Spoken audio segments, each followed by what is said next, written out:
कहानी के शुरू में हम देखते हैं कि रेडियो में अनाउंसमेंट होती है। बताया जाता है कि बहुत तेज तूफान आने वाला है, इसलिए सबको बताया जा रहा था कि अपनी खिड़कियों के सामने बोर्ड लगाएं। हम एक आदमी को देखते हैं जिसका नाम जॉनी था, जो एक टाइगर को लेने आया था। जिस आदमी ने इसको टाइगर देना था वो इसके इंतजार में खड़ा हुआ था। वो इससे पूछता है कि तुम्हारे पास परमिशन लेटर है, जिस पर वो अपना परमिशन लेटर दिखाता है। दूसरा आदमी फिर इसे पिंजरा दिखाता है जिसमें इसने बहुत बड़ा टाइगर रखा हुआ था। जॉनी एक जू खोलना चाहता था, इसीलिए इसे एक टाइगर चाहिए था। जॉनी इसे पूछता है कि क्या ये टाइगर ट्रेन है। वो आदमी बताता है कि ये टाइगर ट्रेन नहीं है। जॉनी कहता है कि मुझे ऐसा टाइगर चाहिए जो लोगों को डरा सके, लेकिन ये तो ट्रेन ही नहीं है, इसलिए मैं तुम्हें इसके पैसे कम दूंगा। वो आदमी कहता है कि ये अभी एक घोड़े को खाकर आया है। ये बात जब जॉनी सुनता है तो वो ये टाइगर लेने के लिए तैयार हो जाता है। ले जाने से पहले वो आदमी जॉनी को बताता है कि कुछ दिनों से इस टाइगर ने कुछ नहीं खाया। वो बता रहा था कि ये टाइगर बहुत खतरनाक है और तुम्हें इससे बचकर रहना चाहिए। वो आदमी जॉनी को इसका पिंजरा बदलने का भी तरीका बताता है। इसके बाद हम कैली को देखते हैं, जिसके साथ उसका छोटा भाई भी था।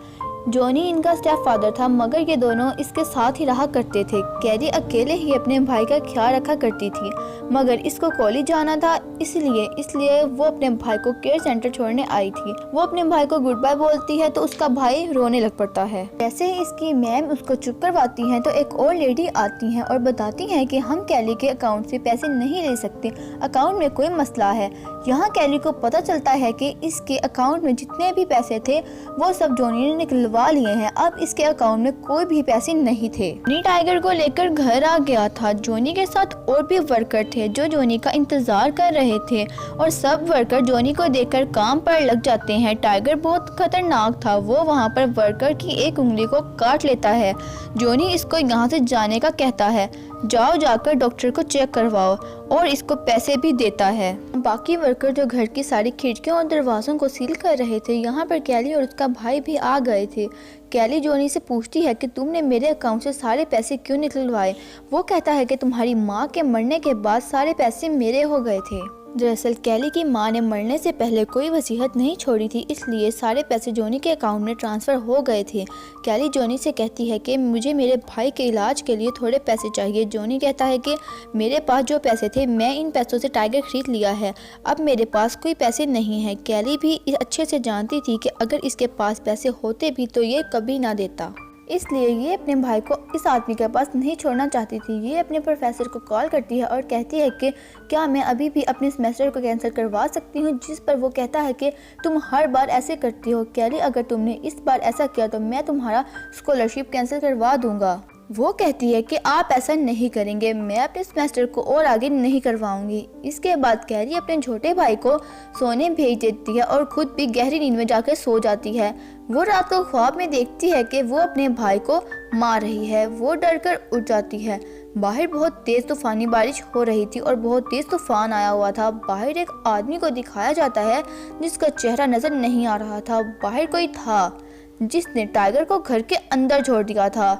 उधर कैली उठकर अपने छोटे भाई को देखने जाती है। उसका भाई तो आराम से सो रहा था। इसके बाद वो नीचे जाती है। उसको वहाँ पर एक लिखा हुआ नोट मिलता है जो जॉनी का था।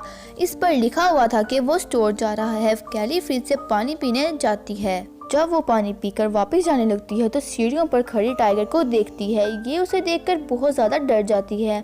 वो डरकर एक कमरे में जाकर दरवाज़ा बंद कर लेती है। वो खिड़की के रास्ते से बाहर जाना चाहती थी, मगर खिड़कियों को भी सील कर दिया गया था। वो सब खिड़कियां बंद थी। ये फ़ौरन से अपना फ़ोन ढूंढने लगती है, मगर फ़ोन भी नहीं मिलता। फिर वो घर के फ़ोन को चेक करती है, मगर तूफ़ान की वजह से वो फ़ोन भी नहीं चलता। तूफ़ान बहुत तेज़ था। इसके बाद ये अपने भाई को देखने जाती है। वो भी कमरे में नहीं था। वो अपने फ़ोन को ढूंढने लगती है और आखिरकार उसे फ़ोन मिल जाता है। ये अपने फ़ोन पर मदद के लिए कॉल मिलाने लगती है, मगर तूफ़ान की वजह से कॉल भी नहीं लगती। फिर ये जॉनी को फ़ोन करती है। उसका फ़ोन गाड़ी में पड़ा हुआ था और वो खुद शराब पीने में मसरूफ़ था। इसके बाद कैली मेन दरवाजे की तरफ जाती है मगर वो भी सील था। दरवाजे पर टांगे मारने लगती है ताकि किसी तरह दरवाजा खुल जाए, मगर इसका शोर टाइगर सुन लेता है और इसका पीछा करने लगता है। ये फौरन से भागकर बाथरूम में चली जाती है। वहाँ पर भी टाइगर आ गया था। वहाँ पर एक चिमनी थी, वो चिमनी में छुप गई थी। इससे पहले कि टाइगर इसको आकर पकड़ता, इसका फोन नीचे गिर गया था। टाइगर इस पर अपना पाँव रख लेता है और इसका फोन टूट जाता है। इतने में इसका पसीना नीचे गिर जाता है और टाइगर इसको सूंघ लेता है और इसको पता चल जाता है कि लड़की चिमनी में है। टाइगर ने इसको देख लिया था और वो इस पर हमला कर देता है। वो अपनी जान बचाकर ऊपर की तरफ जाती है, तभी वो अपने भाई को देखती है। दोनों भागकर एक कमरे में चले जाते हैं जहाँ पर एक लैपटॉप भी पड़ा था। वो मदद के लिए किसी को बुलाना चाहती थी मगर इंटरनेट भी नहीं था। तभी टाइगर इस कमरे के दरवाजे को तोड़ने लगता है। ये अपने भाई को लेकर बेड के नीचे छुप जाती है और साथ वो एक परफ्यूम की बोतल पकड़कर इधर उधर छिड़कने लगती है ताकि टाइगर का ध्यान भटका सके। मगर टाइगर ने इन्हें यहाँ भी देख लिया था। वो इन्हें खाने की कोशिश कर रहा था मगर ये दोनों दूसरी साइड से भागकर किचन की तरफ चले जाते हैं और फिर किचन में जो गोश्त पड़ा था उसमें दवाई मिलाकर इधर उधर फेंक देती है।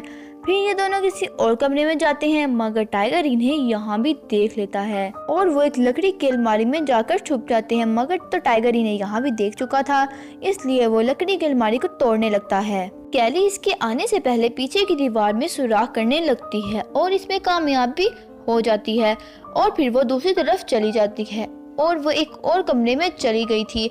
ये टेबल से रास्ते को बंद कर देती है। कमरे में आकर ये खिड़कियों को तोड़ने की कोशिश कर रही थी मगर इन पर बहुत मजबूती से बोर्ड लगाए गए थे जो इससे तो नहीं टूटते। तभी इसकी नज़र बंदूक की गोलियों पर पड़ती है और ये बंदूक को इधर उधर ढूंढने लगती है, लेकिन इसे बंदूक नहीं मिलती। इसे लाइफ इंश्योरेंस के पेपर मिलते हैं जिस पर लिखा था कि इसके और इसके भाई के मरने के बाद जितने भी पैसे हैं वो जोनी को मिल जाएंगे। इन सब बातों से इसको अंदाज़ा हो गया था कि इसके मरने के बाद किसको सबसे ज़्यादा फ़ायदा होगा और कौन हमें मारने की प्लानिंग कर रहा है। कैली रोने लगती है और गॉड से मदद मांगती है और तभी इसे बंदूक मिलती है। ये बंदूक में गोलियां डालकर आगे जाने लगती है। ये बंदूक से टाइगर को मारने की कोशिश करती है लेकिन बंदूक नहीं चलती। टाइगर इसके पीछे पड़ चुका था। ये टेबल के नीचे छुप जाती है। बाद कैली किचन की तरफ जाती है मगर टाइगर इसका वहाँ भी पीछा कर रहा था। कैली टाइगर को आग से थोड़ा जला देती है मगर वो ज्यादा नहीं जलता। तभी इसको यहाँ पर एक खिड़की नजर आती है, वो खुली हुई थी। इसके आगे कोई बोर्ड नहीं लगा हुआ था। ये इस खिड़की से बाहर जाकर गाड़ी में बैठकर इसे चलाने की कोशिश करती है। तभी इसको इसका भाई याद आता है। ये इसको अकेला ही अंदर नहीं छोड़ सकती थी। ये अपने भाई को लेने अंदर आ जाती है। वो इसको ढूंढने लगती है। वो डरा हुआ एक कोने में बैठा हुआ था।